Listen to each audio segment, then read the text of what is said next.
Bien. Si tout le monde est là, 4, 5, 6, 7, 8, 9, 10, 11, 12, 13, 14, 15, 16, 17, 18, 19, 20, 20, 21. 21. On doit être 22, c'est ça? Oui, il y a 5 absents. Catherine. Donc a priori, nous sommes 22. Il manque une personne qui doit arriver, d'après les infos que nous avons. Donc je vous propose de démarrer. Je vais commencer par faire l'appel. Antunes Polo. Ah bah non, il est pas là. Déjà, Polo va arriver. Polo. Bataille Catherine non plus. Elle va arriver. Chantraine Christine. Présente. Coxet Bernard. Cussot Pascal. Présente. Demeyer Pascal a donné pouvoir à Pascal Cussot. Delrue Francis. Présent. Després René. De Villers Luc. De Wailly Bruno. Dufour Isabelle. Du Tilleul Laurence. Fievé Jean-Michel. Présent. Gilbert Christian. Présent. Erangel Céline. Présente. Herman Bénédicte. Kijowski Pavel a donné pouvoir à Francis Delrue. Leclerc Bénédicte. Limousin Philippe, présent. Macré Jean-Pierre. Présent. Millet Michel. Paquier Michel. Présent. Paquier Titeka Odile. Schumacher Coralie a donné pouvoir à Jean-Michel Fievé. Thierry Mathieu a donné pouvoir à Jean-Pierre Macré. Et Vandevel Olivier a donné pouvoir à Céline. Verbeck Karl. Présent. Donc nous avons, à l'heure qu'il est, deux absents Qui devra arriver. qui devraient arriver, en l'occurrence Antunes Polo et Bataille Catherine.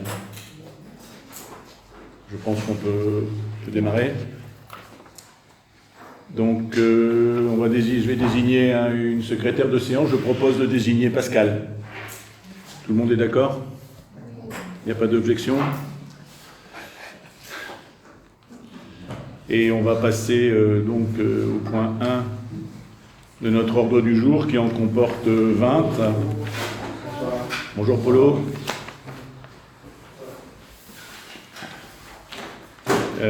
Adoption du procès-verbal de la séance du conseil municipal du 7 avril. Est-ce qu'il y a des commentaires, des remarques sur ce conseil municipal? Monsieur Delrue veut prendre la parole. Oui. Oui, je souhaite faire des remarques sur un point de ce procès-verbal. Alors, ce point est le 42e qui concerne la présentation du budget prévisionnel 2022. Ce budget entérinait la hausse de la taxe foncière, mais comportait aussi un montant d'1 million d'euros dans la rubrique d'investissement 23-13, construction, proposition nouvelle, pour lequel personne n'était capable de préciser de quoi il s'agissait. Vous aviez annoncé que dès que vous auriez appris à quoi correspondaient ces millions d'euros, vous nous transmettriez la réponse. Ça n'a pas été fait, ça ne figure pas non plus entendu. Nous avions alors espéré que ce million finançait la fin du programme d'équipement que nous avions lancé. Et là, vous nous avez dit que rien que la construction du RAM PMI coûterait 1 million d'euros. Dans le concours d'architectes qui concernait la totalité de notre programme, toutes les propositions s'accordaient sur une valorisation du RAM PMI autour de 230 000 euros. Même si les coûts ont évolué, ce qui a été dit et écrit sur ce projet est pour moi à rectifier. Vous avez terminé l'intervention. Alors, tout d'abord, je dois vous dire que j'ai répondu à votre question. Oui, j'ai répondu. Je vous ai dit que c'était ce qui restait par rapport aux travaux. Je vous ai répondu. D'ailleurs, vous le reprenez dans votre texte. Ensuite, quant au budget dont vous faites état, je dois vous dire que quand nous sommes arrivés aux affaires, les budgets étaient très largement consommés par rapport au prévisionnel. que l'ensemble des constructions, et que nous avons tenu ces budgets, au centime près pratiquement. Par contre, ils étaient largement dépassés à hauteur de 1,2 million par rapport à votre prévisionnel, et que sur les 2,4 millions qui étaient nécessaires à peu près pour financer les 3 opérations restantes, il reste aujourd'hui un peu plus d'1 million, sachant que nous n'avons pas terminé les DGD, donc les décomptes définitifs de travaux, généraux de travaux. Donc il nous reste encore des frais à payer. D'ailleurs, on a une réunion cette semaine sur le sujet. Donc je dois vous dire que, 1, je vous ai répondu, pas tout de suite, mais je vous ai répondu. 2, quand vous dites que le budget était de 200 000 € pour le RAM PMI, c'est burlesque. Je pèse mes mots, monsieur Delru, c'est burlesque. Et le RAM PMI coûte 1 million, 1,2 million. Dans tous les cas, je ne peux pas vous laisser dire n'importe quoi, donc je vous renvoie à vos allégations. Mais dans tous les cas, le RAM PMI, 200 000 €, c'est burlesque. Le RAM PMI coûte 1,2 million. Dans tous les cas, quand nous sommes arrivés aux affaires, le budget était largement consommé, largement dépassé. Et donc aujourd'hui, eh bien, on a effectivement, il nous reste de l'argent dont nous réfléchissons à ce que nous allons en faire. D'accord ? Par contre, réaliser ce qui était prévu, ce n'est malheureusement plus possible. Et puis de toute façon, c'était votre projet, ce n'était pas le nôtre. Y a-t-il une autre intervention ? Je transmettrai aux architectes qui ont fait le chiffrage. Tout à fait, si vous voulez. Il n'y a aucun problème là-dessus. Pour faire, Oui, tout à fait. 300 Oui. mètres carrés, vous avez 1,2 million. Oui. Le burlesque, je ne sais pas. Oui. Je ne sais pas où il est. Oui. Je pense que vous avez des petits problèmes avec la gestion, monsieur Delru.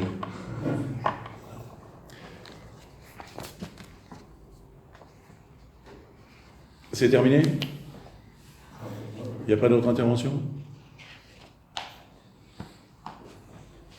On va passer au vote donc sur ce procès-verbal. Donc qui est pour ? On va voter. Qui est contre ? Qui s'abstient? Donc ce procès-verbal est adopté à l'unanimité. Alors on va faire passer le registre pour les signatures avant de passer au point numéro 2.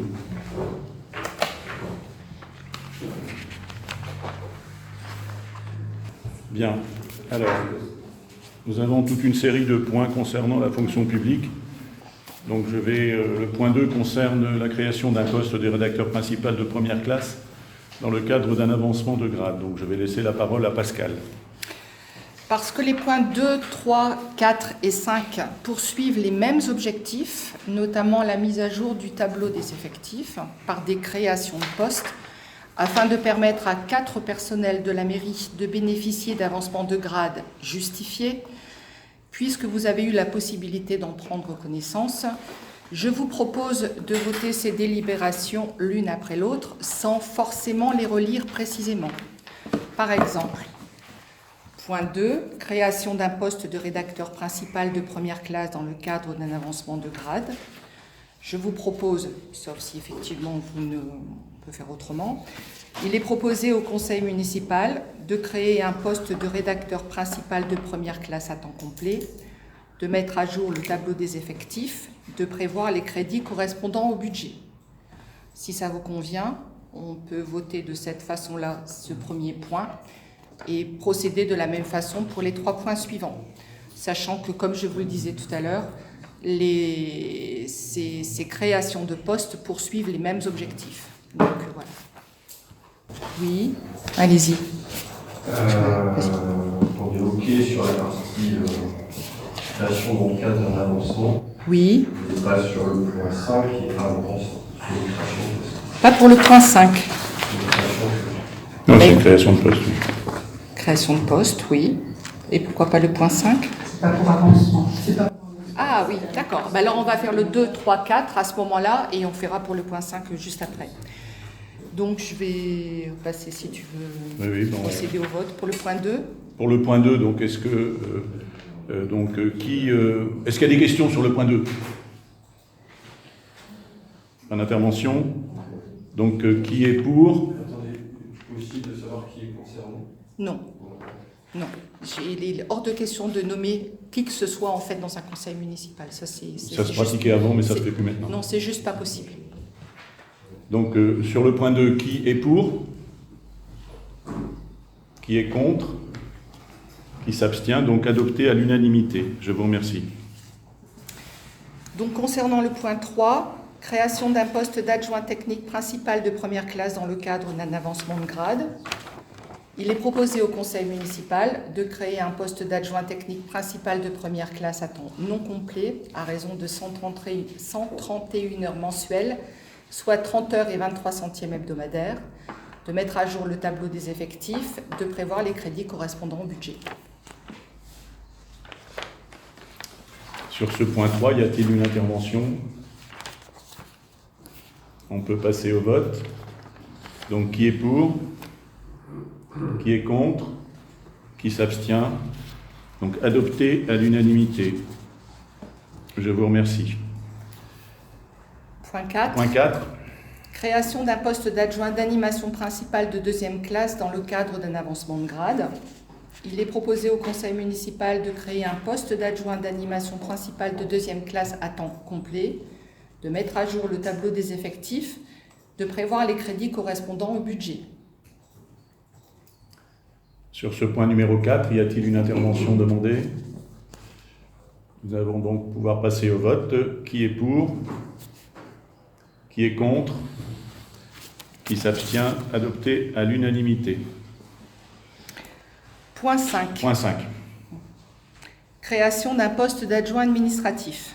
Vu l'article 34 de la loi numéro 84-53 du 26 janvier 1984 portant dispositions statutaires relatives à la fonction publique territoriale, stipulant que les emplois de chaque collectivité ou établissement sont créés par l'organe délibérant de la collectivité ou de l'établissement.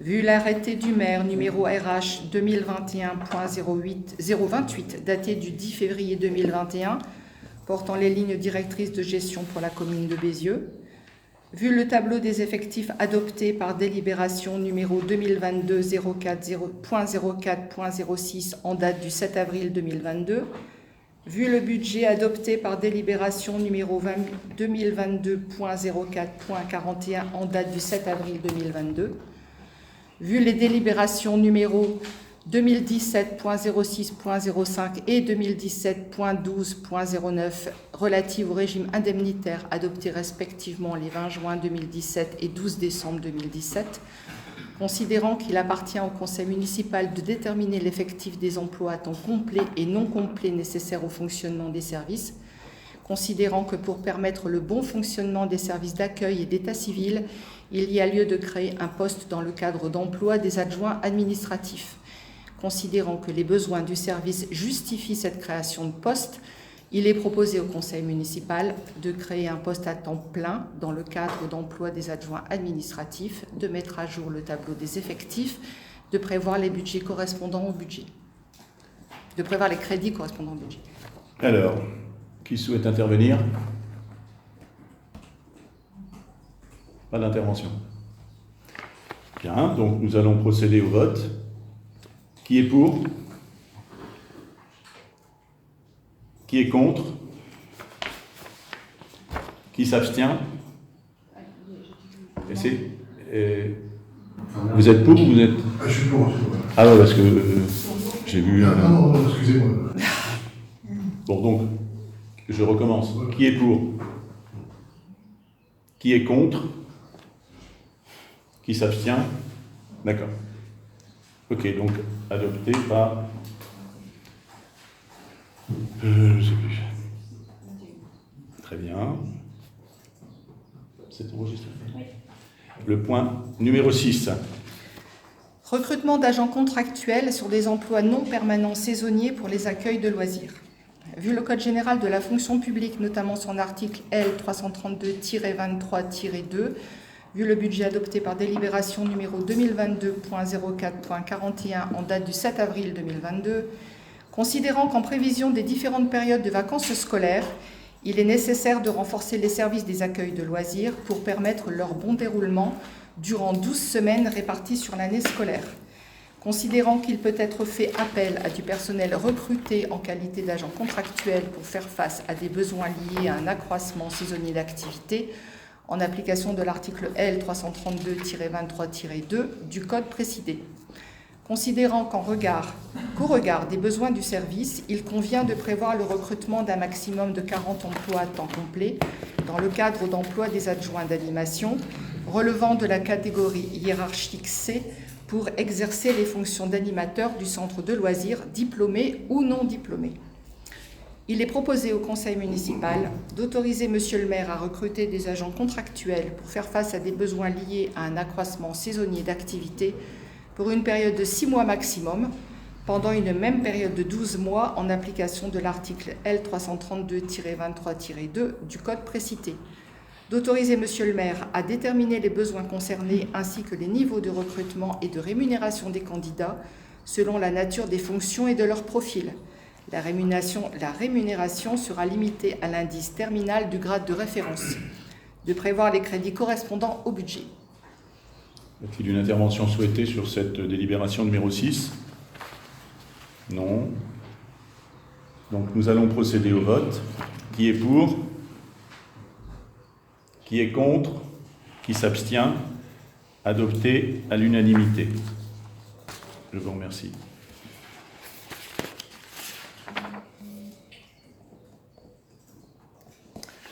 Et la délibération numéro 7, Pascal ? Recrutement d'agents contractuels sur des emplois non permanents saisonniers pour les accueils périscolaires.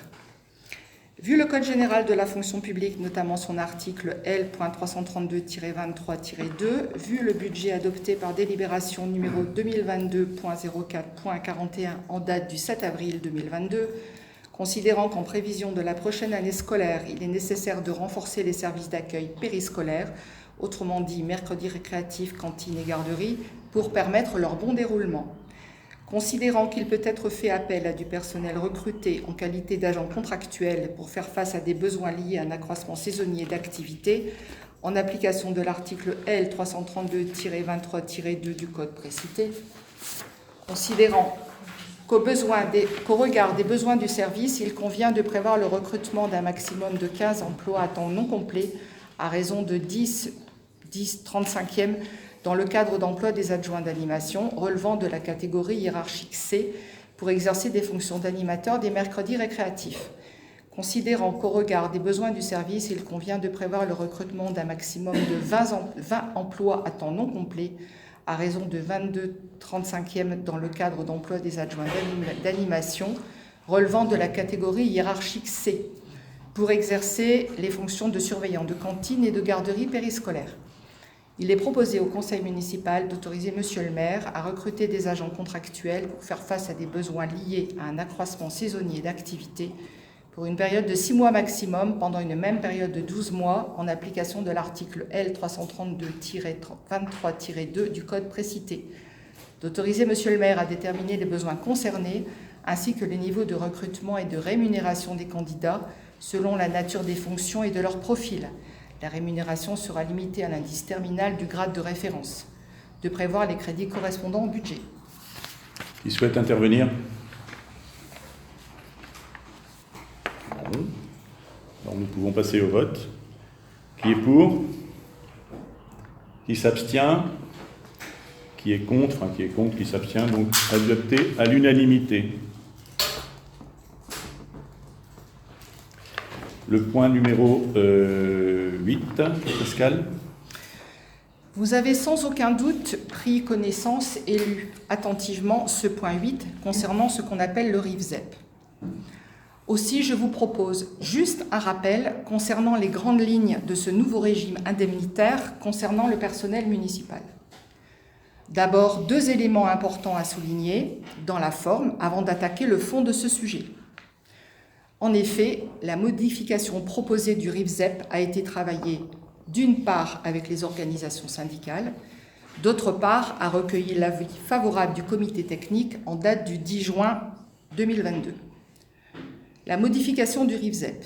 Le RIVZEP, c'est quoi ? C'est un régime indemnitaire tenant compte des fonctions, suggestions, de l'expertise et de l'engagement professionnel, qui est constitué aujourd'hui de la façon suivante.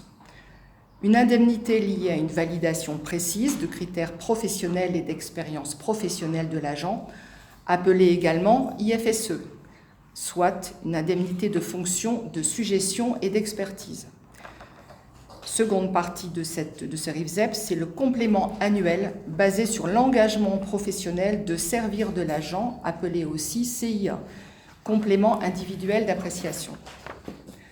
Pour rappel, le RIFZEP a déjà été mis en place dans la collectivité en 2017, mais les délibérations prises à l'époque ne sont plus conformes car certains cadres d'emploi n'étaient pas éligibles à l'époque. En parallèle, les changements dans les services de la commune ont rendu nécessaire cette mise en conformité. Plusieurs objectifs sont poursuivis dans cette approche. Prendre en compte la place de l'agent dans l'organigramme de la commune, reconnaître les spécificités de certains postes, susciter l'engagement des collaborateurs, renforcer l'attractivité de la collectivité, fidéliser les agents, promouvoir l'égalité et l'équité entre les agents. Mise en place du dispositif. Elle sera mise en place à compter du 1er juillet 2022 pour la première indemnité et en 2023 pour le complément annuel. Les bénéficiaires sont les personnels en activité ou de détachement auprès de la commune de Bézieux, titulaires, stagiaires dans l'emploi et aux contractuels de droit public à partir du moment où ils ont 1 an d'ancienneté, et cela est requis dans la collectivité, soit à temps complet ou à temps incomplet. Des groupes de fonctions sont destinataires de ces RIFZEP. Plusieurs groupes de fonctions ont donc été mis en place en fonction des grades de catégorie A, B ou C, en lien avec les préconisations de la circulaire ministérielle de 2014. La mise en place de cette IFSE repose sur des critères professionnels et relatifs à l'expérience.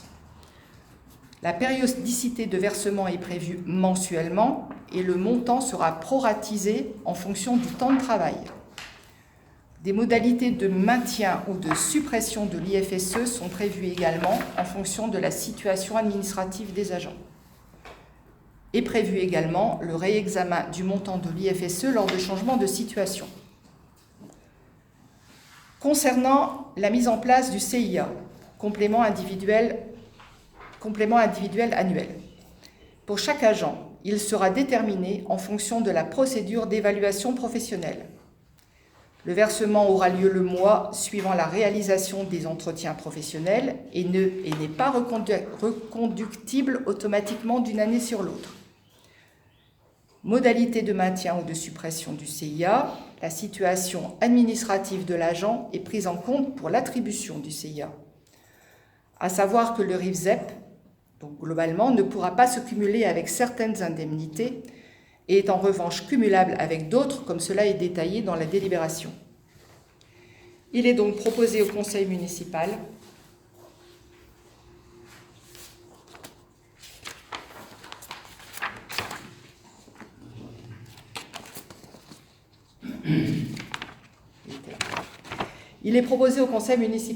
d'adopter le régime indemnitaire tenant compte des fonctions, suggestions, de l'expertise et de l'engagement professionnel, donc RIFZEP, tel que présenté ci-dessus, d'abroger les délibérations numéro 2017.06.05 et numéro 2017.12.09 relatives au régime indemnitaire des agents de la collectivité, de prévoir les crédits correspondant au budget, étant précisé que l'attribution individuelle de l'IFSE et du CIA, décidée par l'autorité territoriale, fera l'objet d'un arrêté individuel.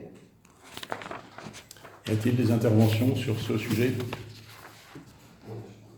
Une intervention de M. Dewailly. Je vous donne la parole.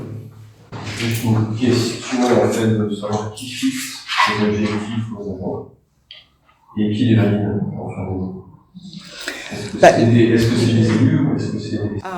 Alors, c'est une excellente question. Je vous remercie de nous l'avoir posée. Effectivement, vous n'êtes pas sans ignorer que le conseil municipal a élu un maire, que c'est le maire qui est le patron de la commune, et il est donc le patron notamment d'une DGS, en l'occurrence Madame Moreau, et c'est Madame Moreau qui est en fait la chef hiérarchique du personnel municipal. En aucun cas, les élus municipaux n'ont de travail avec le personnel municipal, participent Mais en aucun cas, il n'y a de lien hiérarchique entre eux.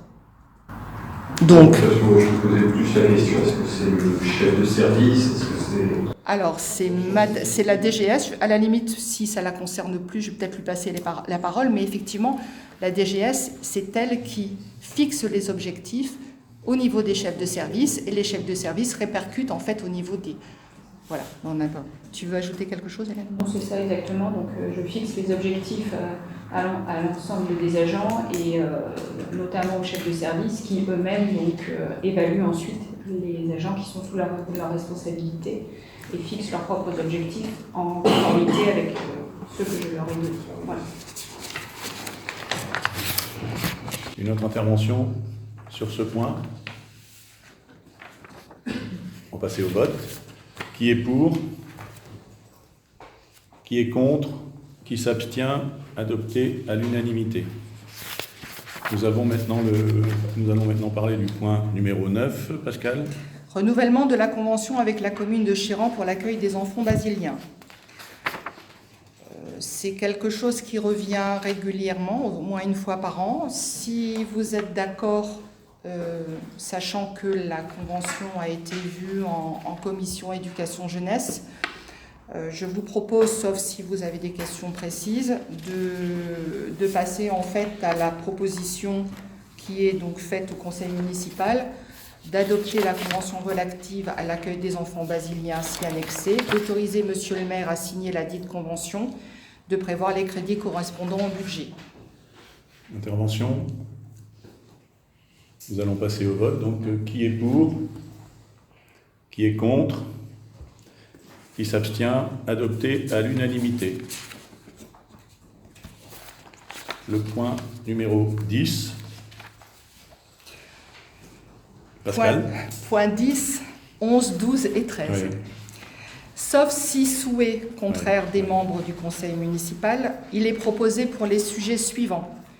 Point 10, la convention relative à la mise en place d'un projet éducatif territorial plan mercredi. Point 11, la convention fonds publics et territoires, accueil des enfants en situation de handicap dans les structures et services de droit commun. Point 12, la convention d'objectifs et de financement, prestation de services d'accueil et de loisirs des traces scolaires. Point 13, convention d'objectifs et de financement, prestation de services d'accueil de loisirs périscolaires.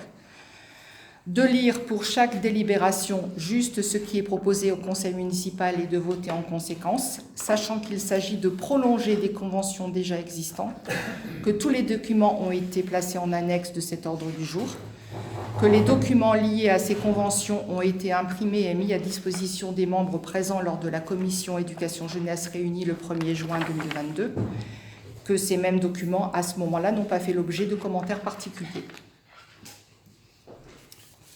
Y a-t-il une intervention sur ces 4 délibérations? Pas de questions? Donc, on va voter chaque délibération l'une après l'autre. Donc, la délibération numéro 10, convention relative à la mise en place d'un projet éducatif territorial plan mercredi. Il est proposé au conseil municipal d'autoriser monsieur le maire à signer une toute nouvelle convention projet éducatif territorial plan mercredi avec le préfet du Nord, le DAZEN du Nord, agissant par délégation de la rectrice d'académie et la caisse d'allocation familiale du Nord. D'autoriser monsieur le maire à signer la convention d'objectifs et de financement de la prestation de services spécifiques du plan mercredi avec la caisse d'allocation familiale, d'inscrire les crédits correspondants au budget. Donc, on va passer au vote. Qui est pour? Qui est contre? Qui s'abstient? Adopté à l'unanimité. C'était l'annexe 5. Ensuite, l'aide sociale, le 11. Oui. Convention fonds publics et territoires, accueil des enfants en situation de handicap dans les structures et services de droit commun. Il est proposé au conseil municipal de mettre en place un partenariat avec la CAF dans le cadre du FPT Axe 1 volet 3, accueil des enfants en situation de handicap dans les structures et services de droit commun, d'autoriser monsieur le maire à solliciter une demande de subvention annexe ci-jointe et à signer une nouvelle convention fonds publics et territoires avec le directeur général de la caisse d'allocation familiale du Nord, d'inscrire les crédits correspondant au budget. Bien.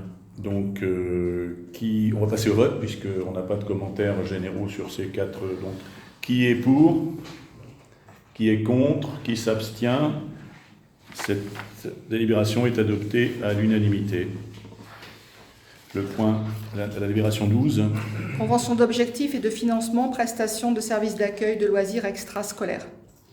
Il est proposé au conseil municipal de maintenir le partenariat avec la Caisse d'allocation familiale du Nord, de signer la convention d'objectifs et de financement pour les accueils de loisirs extrascolaires, d'inscrire les crédits correspondants au budget. Merci. Donc, on va passer au vote. Qui est pour? Qui est contre? Qui s'abstient? Adopté à l'unanimité. Et enfin, la délibération numéro 13. Convention d'objectifs et de financement, prestation de services accueil de loisirs périscolaires. Il est proposé au conseil municipal de maintenir le partenariat avec la CAF du Nord, de signer la convention d'objectifs et de financement pour les accueils de loisirs périscolaires, d'inscrire les crédits correspondants au budget. On va passer au vote. Qui est pour? Qui est contre? Qui s'abstient? Adopté à l'unanimité. Merci Pascal. Donc nous allons passer au point numéro 14 et je vais donner donc intercommunalité, réalisation de plantations dans le cadre de la stratégie métropolitaine de boisement. C'était les annexes 9 et 10 et je vais passer la parole à Jean-Michel. Donc en fait, dans le cadre de plantation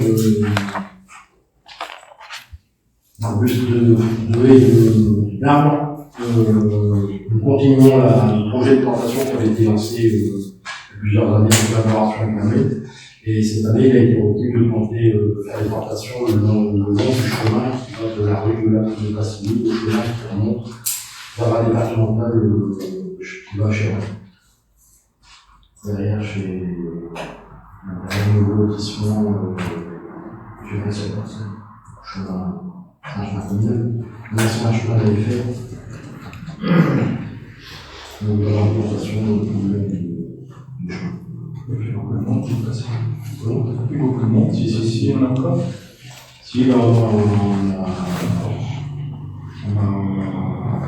demandé au service technique de faucher les bords des chemins, et contrairement à ce qu'on pense, il y a beaucoup de gens qui joignent le clos et qui reviennent par le département. Pour aller à Chéran, on s'est arrivé de la rue de la Passigny sans aller sur c'est une formation de temps.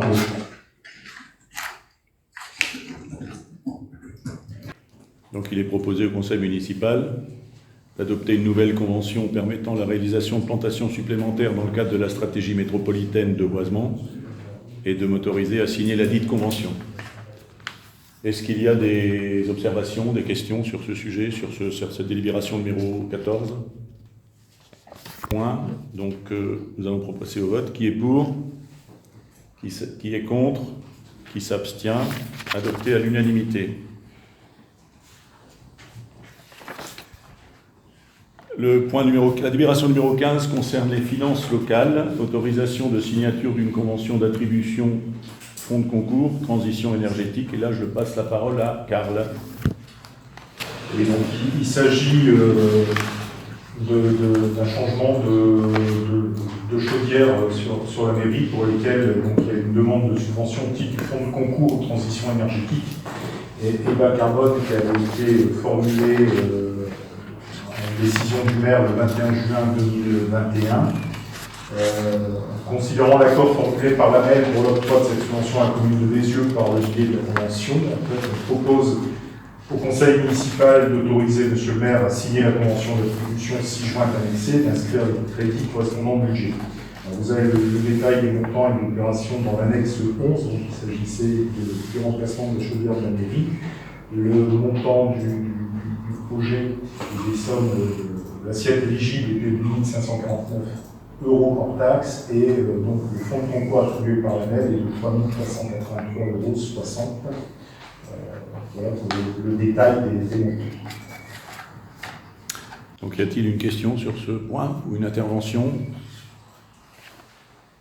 La chaudière commence à faire donner des gros signes de faiblesse. Hein. Donc on va passer au vote s'il n'y a pas de questions. Qui est pour? Qui est contre? Qui s'abstient? Adopté à l'unanimité. Le point numéro 16, toujours pour Carl, subvention d'investissement au bénéfice d'une opération de création de logements locatifs sociaux. Donc là, on va être dans le cadre de la loi SRU, du Code général des collectivités territoriales, notamment son article L. 5254-1, l'article 55 de la loi Solidarité et Renouvellement urbain de 2000, un local de l'habitat adopté par une métropole européenne de l'île. Vu la demande de soutien formulée par le bailleur social Logis Métropole relatif à l'opération 125 de tournée, considérant que la commune de Bézieux, comptabilisant plus de 3500 habitants, est soumise aux obligations de la loi SRU, à savoir atteindre 25% de logements sociaux sur son territoire, considérant que la municipalité poursuit les programmes de logement en tenant compte de cette obligation avec une volonté de mixité sociale, considérant que la commune est soumise à une pénalité financière au regard du retard dans la construction de logements sociaux sur son territoire,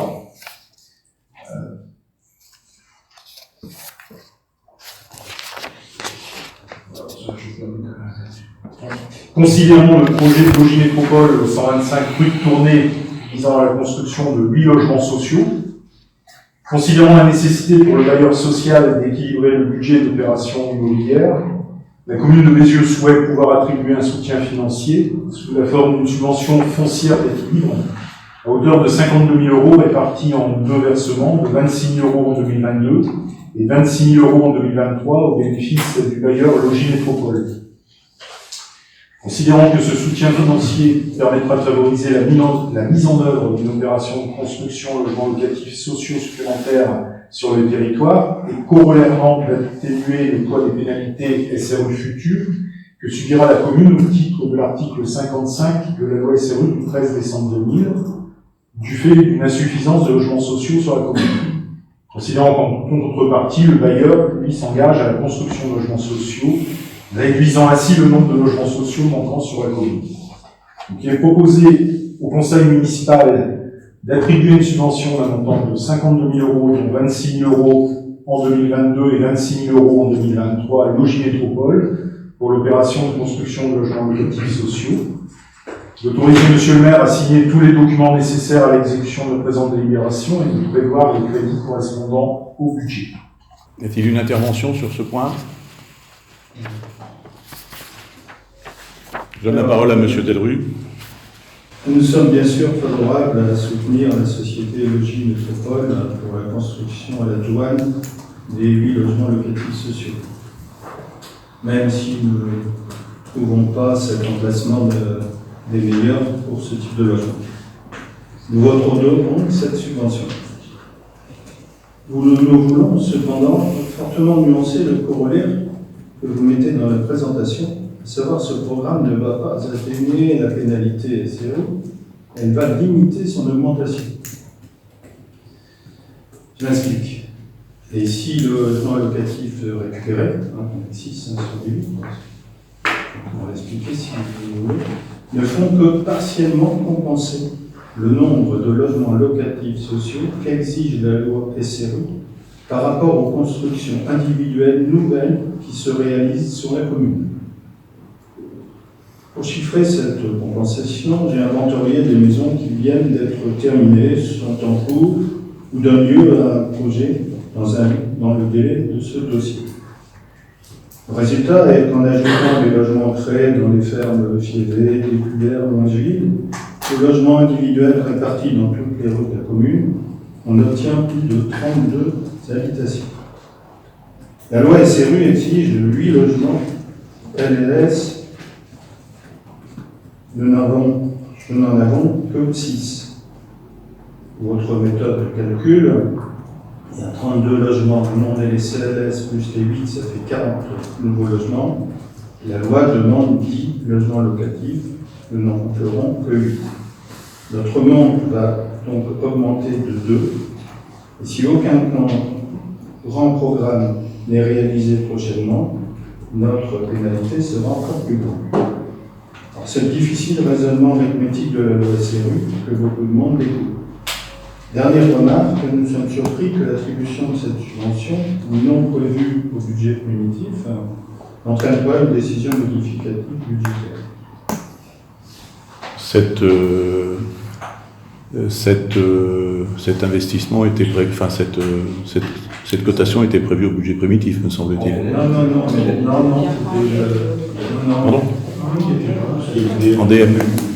je ne sais pas, donc sur la ligne, vous pouvez soit la payer tout de suite si vous faites pas une DM.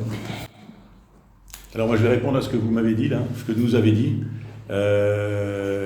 D'abord, il est même impossible de refuser des aménagements. Donc ça, vous pouvez laisser entendre, quand on vous écoute, on peut interpréter vos propos comme quoi on laisse faire. Enfin, on n'a pas le choix. Et vous le savez aussi bien que moi. Vous parlez de 32 logements, c'est ça ? Effectivement. C'est toujours moins que les 35 logements privés qui ont été construits rue des Écoles, d'un coup. D'accord ? Et qui, eux, ont généré 25% de besoins complémentaires de logements sociaux, puisque aucun logement social n'a été fait dans ce programme, ce qui est quand même une anomalie flagrante, monsieur Delrue. Ensuite, ça va diminuer l'augmentation de la pénalité. La loi, elle est comme ça, elle est faite. C'est pas moi qui peux y changer quelque chose, et vous non plus. Donc, les constructions, lorsqu'elles sont légales, on ne peut y remédier. On est obligé, et en tout cas, on doit les accepter. Vous le savez. Deuxièmement, eh bien, on fait un petit programme de logements sociaux qui est bien situé, contrairement à ce que vous dites, et qui sera particulièrement bien intégré dans l'ensemble à l'entrée de la commune. Donc voilà ma réponse, et je pense que rien à dire de plus. Peut-être qu'on a mal compris mon intervention. Je n'ai pas dit qu'il fallait bloquer les autres constructions. Non, vous avez simplement fait une allusion. L'écriture de la délibération laisse penser qu'on va améliorer fortement notre indemnité. Bah oui, Donc on va l'améliorer, bien sûr. Si. Les 26 000 qu'on donne, on va les déduire. Mais le nombre de logements, il a augmenté. Oui, mais bien sûr. Et si on ne le fait pas, et si on ne fait pas ce programme de 8, on va dégrader la pénalité. Donc le fait de le faire va améliorer. C'est pour ça qu'on va le Donc. C'est bien. Non, ce que je veux dire, c'est que on ne fait pas un peu supplémentaire. On fait un petit pas, c'est vrai. Mais il faut que les grands programmes, avec un rattrapage plus important, se fassent. Il y a des grands programmes qui vont se faire. Il y a des grands programmes qui vont se faire bientôt, vous le savez.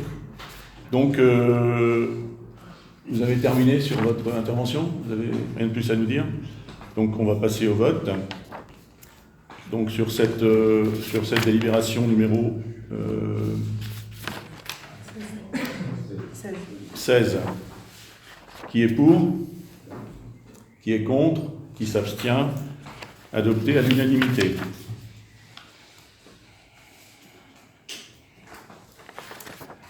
Délibération numéro 17, finances locales, subvention pour l'association du badminton club.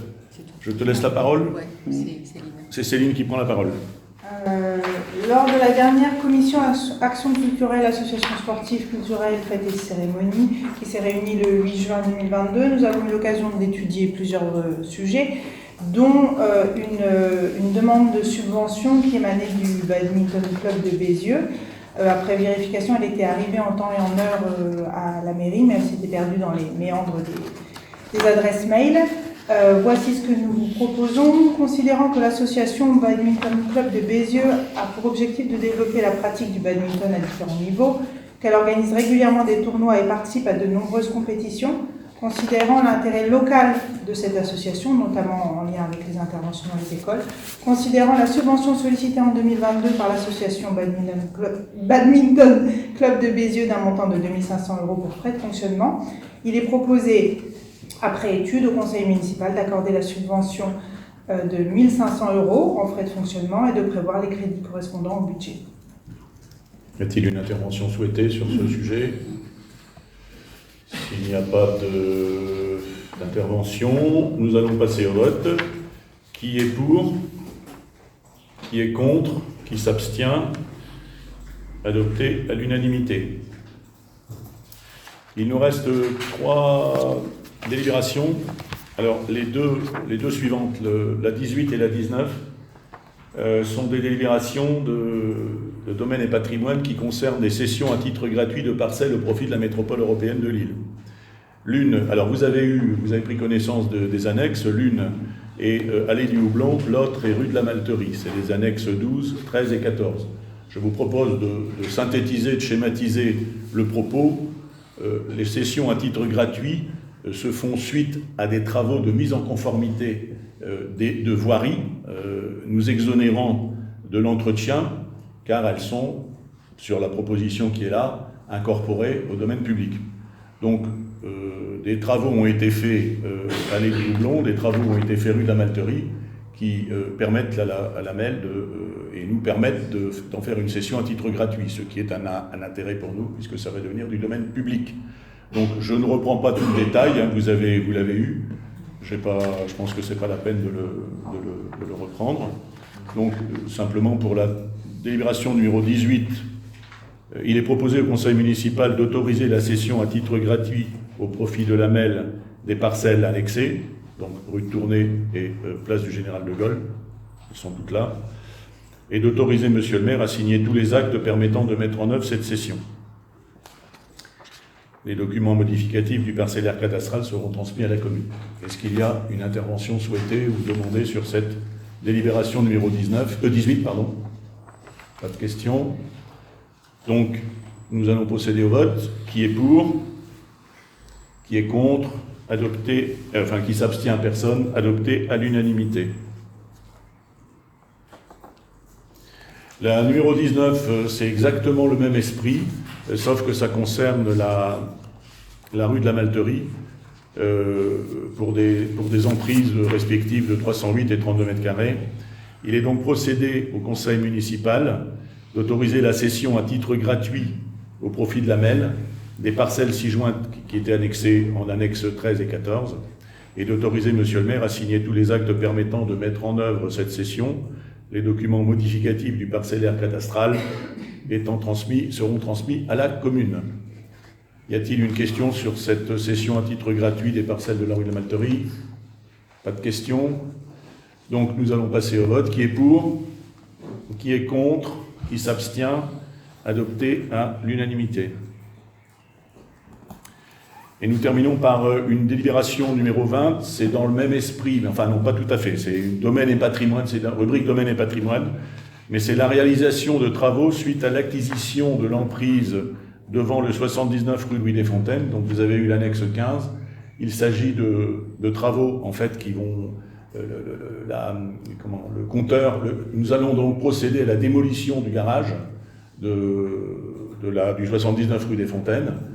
Comme on a voté on a voté donc l'autorisation pour la démolition, et il convient de déplacer un compteur qui se trouve dans le garage et de le mettre sur l'habitation.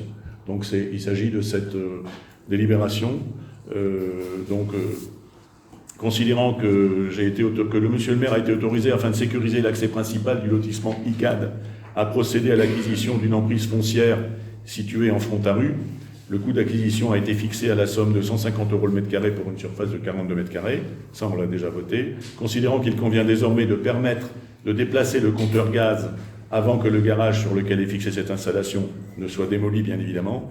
Considérant le devis GRDF établi en date du 17 mars 2022, estimant le coût de cette intervention à la somme de 2103,67 €, il est proposé au conseil municipal de procéder au déplacement du compteur ci-dessus cité, de régler la prestation à GRDF quant à la réalisation de ces travaux, estimée à la somme de 2103,67 € TTC, et à la réactualiser en fonction de la date d'intervention, de prévoir les crédits correspondant au budget. Y a-t-il des questions sur ce déplacement de compteur, de ces travaux complémentaires pour le 79 rue de Tournai ? Pardon ? Rue des Fontaines, oui, rue de Tournai, rue des Fontaines. Y a-t-il des questions ? Pas de questions ? Nous allons procéder au vote. Qui est pour ? Qui est contre ? Qui s'abstient? Adopté à l'unanimité.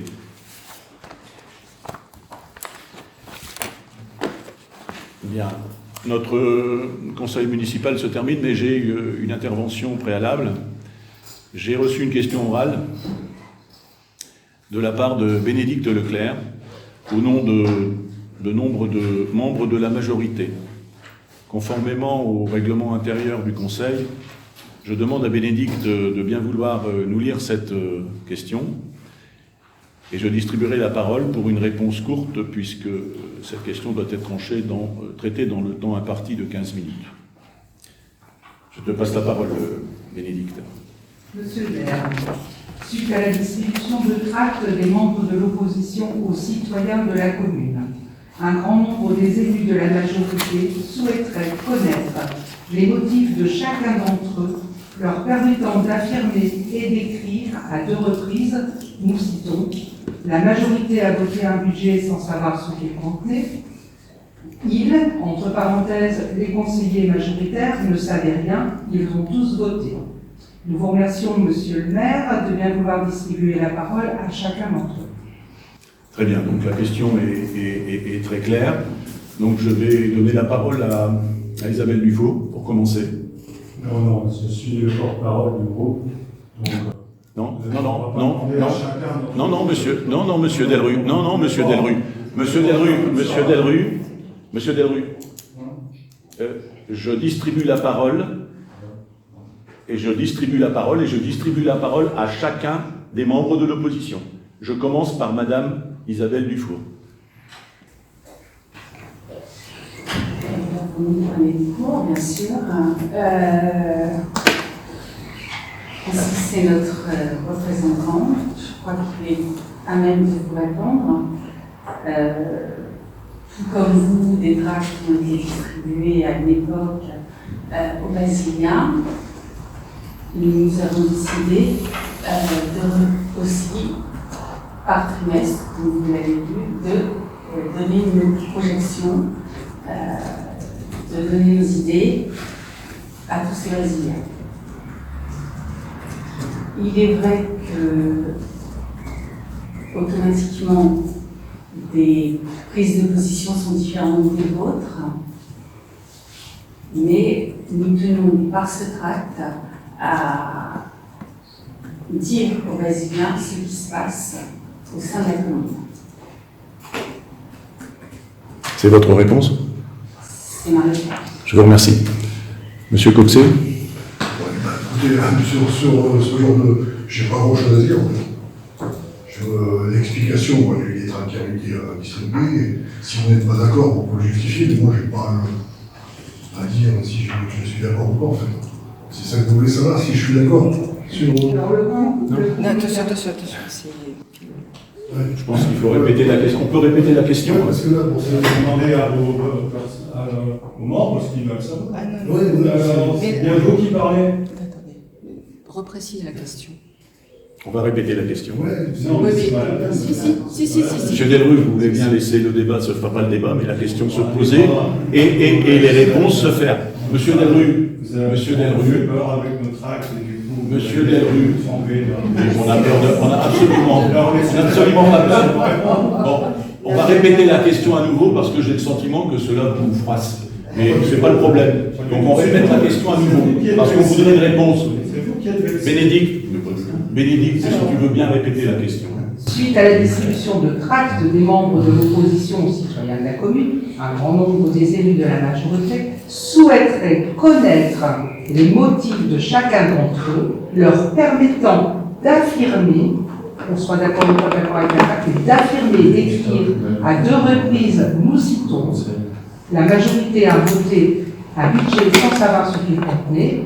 Ils, entre parenthèses, les conseillers majoritaires ne savaient rien, ils ont tous voté. Alors, voilà. Je ne peux pas savoir le sentiment. Moi, pour moi, voilà, si vous l'avez, je ne me permettrai pas de dire que vous étiez pas au courant quand vous avez voté. Enfin, je ne sais pas, je ne connais pas la vie de chacun. Puisque là, c'était délibéré tout le monde. C'est difficile de répondre à cette question. De vous dire que voilà, vous n'étiez pas d'accord, vous l'avez fait comme ça. Je ne sais pas, je ne connais pas vraiment intimement. Ça a quand même été écrit. Hein. Ça a été écrit, oui. Ça a été écrit de votre part. Très bien. Merci, merci Monsieur Coxet. Monsieur Guilbert? Moi, je n'ai pas de commentaire à faire. Pas de commentaire à faire. Pourtant, il y a une question qui est posée. Pas de réponse. D'accord. Monsieur Devoyer? Pas de commentaire non plus. Non? Monsieur Delru? Est-ce que vous vous souvenez, dans la réunion du conseil municipal, qu'est-ce qu'a proposé M. le maire? De téléphoner à Laurent Marchand pour savoir ce qu'il y avait. Non, pas Laurent Marchand. Et vraiment, je me permets d'intervenir, je vous demande surtout de ne jamais donner de nom. Non, mais là, je me donne, parce que ça a été dit. Le nom a été dit. Et en plus, vous vous trompez de nom. Bah non, mais si, on ne parle pas de Laurent Marchand, je suis désolée. Non, Laurent Dubois, ça va, bon. Il ne s'agit pas de donner de nom. Donc vous ne saviez pas ce qu'il y avait dedans. Vous ne saviez pas. Comment vous, si vous le saviez, il fallait le dire. Il fallait le dire ce qu'il y avait dans cette imputation. Ah, alors, c'est la vérité. Si on a écrit ça, c'est parce que nous, on n'a pas voté le budget, on ne sait pas ce qu'il y a dedans, et on était contre. Enfin, j'ai donné toutes les raisons. Mais je ne vous comprends pas, messieurs, dames. Je ne vous comprends pas. On ne vous entend pas. Vous ne savez pas ce qu'il y a dedans. Vous en fichez. Vous affirmez. On dit, ça coûte 1,2 million, peut-être. C'est moi, je dis ça. Non, pardon, on suit quand même les travaux sur place. Mais qu'est-ce qu'il y avait dans ce million? Tu ne savais pas. Donc, le budget, vous ne le saviez pas. Je suis désolé. Non, monsieur. C'est écrit, la vérité, et on a enregistré, donc on peut vérifier. Donc, vous avez bien voté un truc pour lequel vous ne connaissiez pas ce qu'il y avait dedans. C'est tout. Et on l'a écrit. Alors, monsieur, je vais répondre. Voilà. Mais donc, 1,2 million, ce 1,2 million. Mais ça ne répond pas de réponse. Vous avez demandé pourquoi on est oui, écrit ça. On a écrit parce que on est factuellement. Vous en déduisez que les membres de la majorité ne connaissent pas le budget. Alors qu'on a eu une commission pour expliquer tout. Tout a été présenté dans le détail. C'est moi-même qui l'ai fait. C'est moi-même qui l'ai présenté en l'absence de Karl Verbeek. Donc je pense que tout était très clair, j'en suis même pas sûr, j'en suis absolument certain. Quant à ce 1,2 million, c'est ce qui reste avec les investissements. Parce que, M. Delru, tout à l'heure, je vais vous poser une question complémentaire. Tout à l'heure, vous me disiez que combien coûtait le RAM PMI 300 000 euros. 300 000 euros. Ben moi, je vais vous dire, M. Delru, combien il coûtait dans le décompte en 2019. Nous n'étions pas en place, hors taxe. 666 431,32 euros hors taxe. Oui, ben moi aussi je l'ai, monsieur Delru. Donc en 2019, il coûtait 666 431,32 € hors taxe, soit un coût de l'ordre de 1 million, quand on met la TVA, plus toutes dépenses confondues. On arrive à peu près à 1 million, et aujourd'hui, on vous a annoncé 1 million 100, 1 million 150. Donc c'est tout à fait normal. Et c'est ce qui reste pour faire des travaux. Parce que les budgets que vous avez, la question était simple. Les budgets que vous n'avez pas respectés, les budgets, monsieur Delru, les budgets que vous n'avez pas respectés, ont consommé de l'argent. Et vous laissez entendre qu'il reste de l'argent pour faire les opérations que nous ne souhaitons pas faire, parce que c'est votre projet. Mais il n'en reste pas de l'argent. On ne peut pas le faire. Il fallait 2,4 millions, il ne reste même pas 1,2 million. Voilà. Je confirme, mais on confirme, je terminerai. On va dire dans le prochain tract. Je terminerai cet échange. Vous n'admettez pas que vous avez dit, je vais téléphoner. Je terminerai. Qu'est-ce qu'il y a dans le budget? Vous n'avez pas dit ça. Je terminerai. Vous dit ou pas? Oui, bien sûr. Je terminerai en vous disant que jusqu'à présent, nous avions pu constater dans les tracts de l'opposition que la démagogie le disputait au dénigrement, au procès d'intention et au mensonge. Aujourd'hui, force est de constater que les tracts de l'opposition frisent la diffamation. Nous en prenons acte. À cause de ça, on diffame parce qu'on rapporte la vérité. En parlant de diffamation, qu'est-ce qui vous autorisait dans Basilico à dire que la décision de nous sortir des salles de réunion était une décision du préfet? Ben c'est la réalité. C'est la réalité, monsieur. C'est la Qui réalité. a signé le dernier courrier? C'est la réalité. Vous me répondre à ma question. Qui a signé le dernier courrier? Mais le courrier, c'est le courrier qui met en application la législation et le courrier que nous avons reçu et que M. Delrouille a reçu d'ailleurs. Bien sûr. Vous l'avez reçu ce courrier. Donc il est très très clair. Non, il n'est pas clair du tout. Ah, si, il est très clair. Il nous donne raison. Vous avez le droit d'annoncer la position. Ici. Vous voyez? Et qui a déclenché au départ? Qui a quoi? C'est le préfet qui est venu voir les réunions. Ah, pas du tout, mais On est d'accord. Monsieur Degoyer, vous êtes un groupe d'opposition. Vous avez sollicité l'autorisation d'avoir une salle pour mener des réunions du groupe d'opposition et pas pour mener des réunions politiques. C'est tout, c'est simple, c'est comme ça. Et c'est pourtant ce que vous faites. D'ailleurs, vous l'avez reconnu dans un courrier, Monsieur Delrouille, vous-même. Les réunions de groupe de notre équipe, nulle part, enfin je me suis renseigné, nulle part, nous on n'a jamais fait non plus. On a, comme ça, bloqué l'opposition de cette manière. Oui, ben comme l'expression politique lorsque vous étiez aux affaires, où vous laissiez un tiers de page à l'opposition pour vous garder une page. On vous a donné combien, nous? La même chose. Et vous appelez ça de la... non, mais vous attendez pour notre expression pour que derrière vous modifiez par ligne. Non, c'est pas du tout ce que on dit la forme. Nous vous proposons en fait, dans le Basileco, en termes d'expression, d'avoir le même nombre de caractères et la même place, ce qui n'a pas été le cas quand à un moment donné vous étiez en majorité et qu'il y avait une opposition. Je ne vous parle pas de la MEL, Monsieur Delrouille, nous vous parlons.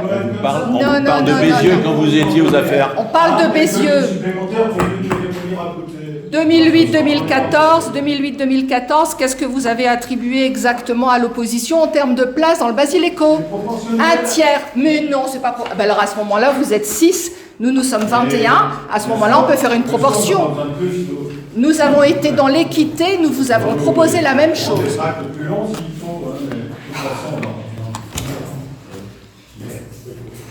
Vous avez quand même, ça vous dérange quand même qu'on dise la vérité? Non, ne nous donnez pas de leçons, vous êtes quand même mal. Bénédicte. Vas-y. Alors, j'étais certes porte-parole du groupe, mais là, mon titre personnel, M. Delrouille, je ne tiens pas à être traité de nul, parce que je ne suis pas une nulle qui dit oui à M. le maire, et je suis la première peut-être des fois à rentrer, voilà. Donc là, quand vous dites qu'on a voté sans savoir, etc., vous avez peut-être voté sans savoir. Et moi, j'ai voté en sachant. Et je suis désolée, quand je vois l'expression de des personnes autour de vous, certains préfèrent ne pas s'exprimer pour surtout pas dire de bêtises, et d'autres personnes, je suis désolée, Madame Dufour n'a pas répondu à ma question. Elle a esquivé sur l'histoire d'un tract, et M. Coxet a bien dit qu'il ne connaissait pas. Comment vous pouvez connaître mon point de vue, comment vous pouvez connaître ce que j'ai dans ma tête, comment vous pouvez connaître que je sais ce qu'il y a dans le budget ou pas. Franchement, je ne suis pas cherché à savoir ce qu'il y avait dans notre tête. Je ne suis pas on a dit les faits. On a rapporté les faits. Vous n'avez pas rapporté les faits, les faits, on n'a pas voté. Personne ne savait répondre à la question. Alors si vous saviez ce qu'il y avait une heure, il fallait le dire. Le maire est là, je ne suis pas maire, monsieur Delrouille. Ah donc, voilà. Vous ne saviez pas, donc. Mais après, c'est pas parce qu'il reste une somme qu'il faut à tout prix tout dépenser. C'est vous qui aviez prévu des projets. Tous les projets sont en cours et on les travaille. Celle-là, on la garde en réserve. Et nous, on les travaille. Il est marqué dans le nouveau projet. On ne va pas dépenser pour des réserves comme ça. Mais pas parce qu'il y a des dossiers qui sont sur l'ordre de là. Vous laissez entendre, M. Delrouille, que les sommes restantes sont suffisantes pour faire les projets qui étaient vos projets. Mais ce n'est pas le cas. Donc vous ignorez totalement le dépassement de budget que vous avez fait. Vous m'annoncez un chiffre de 300 000 €. C'est faux, M. Delrouille. C'est 666 431,32. Donc, je vais laisser la parole à Karl qui l'a demandé tout à l'heure. Oui, parce que ce que je voudrais, je regrette qu'il y ait eu ces échanges, notamment ce tract, en plus en mon absence.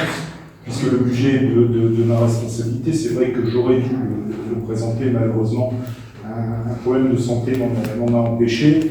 Là où j'ai été peiné, c'est pour l'ensemble de mes collègues, puisque on a parlé de la commission, pareil, j'y étais pas, mais Monsieur le maire m'a remplacé pour mener cette commission. J'imagine qu'effectivement, il y a eu un certain nombre d'informations qui ont dû être mises à disposition, et tout au moins des réponses à des questions qui auraient pu être émises. Je remercie d'ailleurs Monsieur le maire, parce que lors de la présentation d'un budget, et c'est pas du tout de la pommade que je passe, mais c'est toujours un exercice compliqué, et je pense qu'il n'y a personne autour de la table, majorité ou opposition, qui va dire le contraire, puisqu'on peut très vite se noyer dans les chiffres, on oublie l'essentiel. J'ai regardé un peu la vidéo, je trouve que dans l'ensemble c'était pas trop mal, c'était même plutôt bien, surtout pour quelqu'un qui m'a remplacé comme ça à pied levé. Là où j'ai été vraiment très peiné sur ce tract, c'est vraiment par rapport aux adjoints, par rapport aux conseillers municipaux, où en gros on leur dit vous êtes, j'interprète, en tout cas c'est personnellement comment j'ai interprété, vous êtes des marionnettes sur lesquelles vous levez la main pour dire oui, et ça je trouve que c'est complètement différent de la réalité, notamment des réunions. Il y a eu des réunions depuis le début de l'année, il y a déjà eu des réflexions en fin d'année 2021, notamment dans le cadre de l'orientation budgétaire, etc. Il y a eu un travail qui était conséquent. Alors après, qu'il y ait des oppositions, qu'il y ait des divergences de point de vue, et ça c'est tout à fait normal, et c'est tout à fait démocratique, et c'est bien là-dessus qu'on doit effectivement débattre. Là où effectivement on traite de conseillers municipaux de nuls, c'est vrai que là je trouve que ça va un peu loin au vu du travail qui a été fourni par chacun. Voilà. Bien. On va clôturer ce conseil municipal. Polo, une dernière intervention et après on arrête. Hein. Une petite question sur la rue des Cerisiers. On travaille effectivement sur ce sujet. Mais oui. Oui. Pourquoi avoir accepté de mettre cette rue privative sur le lotissement alors que vous saviez qu'il y avait un besoin d'accès sur l'arrière des eaux? Ah mais les premiers plans n'étaient pas avec privative. Mais monsieur Delru, vous êtes quand même particulièrement gonflé de nous demander de réaliser et de tenir des promesses que vous n'avez, des réalisations dont vous avez fait des promesses que vous n'avez même pas tenues. Monsieur Delru, vous avez les plans, mais les plans, vous étiez aux affaires et vous ne les avez pas tenus, vous ne les avez pas contrôlés, et les choses ont dérapé, et maintenant vous nous dites, ah ben il faut régler le problème. Mais c'est très facile de dire ça, monsieur Delru. Mais c'est tellement facile de faire des promesses et de ne pas les tenir. C'est tellement facile. Et puis de demander aux suivants de les tenir et de les réparer. Mais monsieur Delru, vous êtes bien gonflé quand même. Franchement, là il faut le faire. Hein. Là c'est assez fort quand même. Bravo, bravo. Vous voulez qu'on aille sur place pour constater? Vous voulez qu'on vous montre les plans? Vous voulez qu'on montre le permis de construire? Vous avez fait des promesses non tenues. Et maintenant, vous allumez un petit feu en disant tiens, on va mettre un petit peu le pagaille là-bas, en demandant à ce que la mairie actuellement rattrape quelque chose qui est irrattrapable. Mais vous le savez bien, monsieur Delru. Donc, non, mais c'est faramineux. C'est fort, c'est fort. Et c'est pas la seule, hein, c'est pas la seule. Il y en a d'autres, hein. Il y en a d'autres, monsieur Delru. Il y en a d'autres. Vous avez, monsieur Delru, vous m'écoutez? Monsieur Delru? Non, il faudrait m'écouter. Les inondations 2005, 2015, 2006, 2015, qu'avez-vous fait en 17 ans? Qu'avez-vous fait en 17 ans? Rien. Tout ce qui était prévu comme bassin. Mais monsieur Delru, c'est pas fait. C'est pas réalisé. Mais non, vous les avez bloqués. Mais vous êtes hallucinant, monsieur Delru. Mais monsieur Delru, vous allez retirer ce que vous venez de dire parce que c'est totalement faux. C'est totalement faux. On n'a jamais rien bloqué, on se bat pour le mettre en place. Donc qu'avez-vous fait en 17 ans? Rien. Eh bien nous allons le faire, monsieur Delru. Et j'en ai d'autres. Il est facile de promettre et de ne pas tenir. C'est ce qu'il y a de plus facile. J'aurais quand même 3 points divers, si c'est possible, sortir de ces débats. Je veux juste dire, en tant que l'opposition, même si ça ne va pas, je suis désolée que collègue de l'opposition n'ait pas pris la parole. Ouais. Je voudrais prendre 3 points. Le premier, j'avais fait une remarque déjà en question diverse au dernier conseil. Sur le fait qu'il n'y ait toujours pas de commission voirie. Vous m'avez dit que vous preniez le point, mais je vous pas. Donc depuis plus d'1 an maintenant, il n'y a pas eu de commission voirie. Donc les travaux sont faits dans la commune sans que tout à fait. Ensuite je remets le point. Ensuite, j'ai une question là, qui m'a été posée par plusieurs Basiliens. J'espère que c'est une erreur. Sur la facturation des frais de garde de pique-nique. Le frais de garde de pique-nique. Frais de garde. En fait, surveillance. Frais de surveillance de pique-nique, oui. Alors, des Basiliens ont été facturés pour des surveillances pendant les centres aérés, alors que la sortie était organisée par le centre. Oui. Ce qui me semble pas très logique. Ce sont des tarifs qui ont été votés. Surveillance pique-nique, alors délibération peut-être décembre, ou voilà, en tout cas qui ont été mises en place en janvier. Pardon ? Quand c'est à l'initiative des parents, je n'ai aucun débat. J'ai pas compris. La régularisation par rapport à la CAF. Quand c'est les parents qui décident de ça, j'ai aucun débat. Oui. Évidemment qu'ils doivent payer une surveillance. Quand c'est le centre qui organise une sortie avec un pique-nique, oui.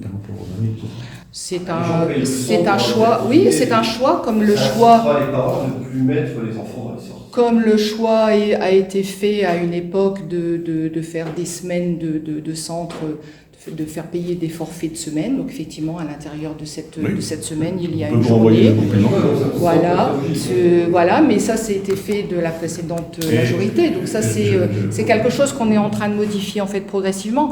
Après, effectivement, il y a au niveau de la caisse d'allocation familiale où en fait, il a été pointé. Je sais pas, je pense que vous des irrégularités à hauteur de 20 000 € qui nous ont été. Mais c'est précisément le débat. C'est lié parce qu'en fait, il a été pointé le fait que nous n'appliquions pas un certain nombre, que n'avait pas été appliqué à une époque,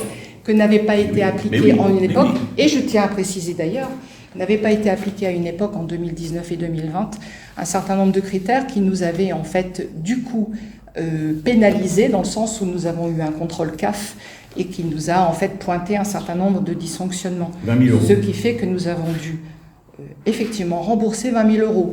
Nous avons fait une demande de remise gracieuse parce que, voilà, on peut invoquer aussi un certain nombre de choses, sauf qu'en fait la remise gracieuse est revenue refusée parce qu'en fait les critères qui avaient été mis en place avaient été faits en toute connaissance de cause. Donc du coup, effectivement, c'est pas possible pour nous d'avoir en fait cette remise gracieuse. Je voulais aussi juste également vous dire que j'espère ne pas le dire trop fort et que les gens de la CAF ne nous écoutent pas. J'espère tout simplement que nous n'aurons pas d'autres contrôles qui remonteraient à 2018 ou 2017, voire plus loin. Donc, à ce niveau-là, nous avons décidé de prendre les choses en main et de modifier à compter du 1er janvier 2022 et de mettre en place les critères qui vont bien pour ne plus avoir de soucis avec la CAF. Donc, c'est juste ça. Alors qu'effectivement, il y ait des familles qui se plaignent auprès de vous, pas de souci. Nous avons eu aussi des contacts avec les personnes. Ce que je vous propose, c'est effectivement de nous les renvoyer et on pourra en fait leur expliquer de vive voix, dans le cadre du service jeunesse, le pourquoi du comment. Mais pas de problème. Effectivement, quand elles font le choix de laisser les enfants qu'elles payent, c'est tout à fait, tout à fait. C'est le centre qui organise la sortie. Oui, mais le centre, effectivement, nous sommes tellement contents de sortir aujourd'hui, Monsieur Devailly. Donc il y a ça, il y a aussi le fait que, effectivement, il y a le projet, un groupe qui sort toute une journée, qui va à la mer. C'est une sortie de centre, c'est ce qui va se passer par exemple cet été. Il va y avoir des sorties qui vont être prévues du matin au soir, notamment à la mer. Je pense que les parents sont bien contents que nous, les encadrants et que les animateurs vont surveiller leurs enfants de 12h à 14h pendant le temps de sortie. Après qu'ils choisissent du coup de priver leurs enfants d'aller à la mer, parce que je conçois quand même difficilement qu'on fasse un aller-retour sur une demi-journée quand même, qu'on parte à 9h et qu'on revienne à midi. Je trouve ça un peu difficilement compréhensible. Je pense qu'il y a un projet de centre qui est mis en place, qui est proposé aux parents. Les parents le savent, puisqu'en fait, progressivement, les activités sont mises en ligne. Je ne vois vraiment pas où elles sont. Je pense que c'est un problème peut-être de communication, Et je vous propose de ce fait de nous les renvoyer, de renvoyer ces personnes, de ne pas hésiter à prendre contact avec nous, que ce soit avec Séverine ou Bruno, ou Emeline qui sera directrice de centre au mois d'août. Moi, je suis là en fait les 2 mois, donc je suis parfaitement accessible. Il n'y a pas de souci, on peut rencontrer les familles et leur expliquer de vive voix. Certains l'ont déjà fait, donc je vous propose de nous les renvoyer et on pourra vraiment leur communiquer. N'hésitez pas. Et le dernier point, c'était, j'en étais un peu surpris de ne pas voir l'ordre du jour de l'appel d'offres de la cantine. L'échéance est au 31 août. Oui. Et il n'y aura pas une validation pour cette procédure adaptée. oui, je pense qu'effectivement, quand ce sera... Procédure adaptée. Voilà. Marché à procédure adaptée, il n'y a pas d'appel d'offres, puisqu'on est sur un objet social. Donc il n'y aura pas de réunion d'accès. C'était déjà indiqué. Faites d'erreur. Bien, bon, on va clôturer ce conseil municipal. S'il n'y a pas d'autres interventions, mais je pense qu'on va arrêter là, c'est bien. Il fait un peu chaud, les esprits s'échauffent. Restons-en là. Merci, bonne fin de journée. Et pour ceux qui partent en vacances, bonnes vacances. Le prochain conseil municipal, c'est Au lieu du 20 octobre. un lundi, au lieu du 20 octobre. 3 octobre à la même heure. Oui, on est tenu par un calendrier, donc on n'a pas le choix. C'est pour ça aussi qu'il y aura un certain nombre de commissions qui vont être avancées également.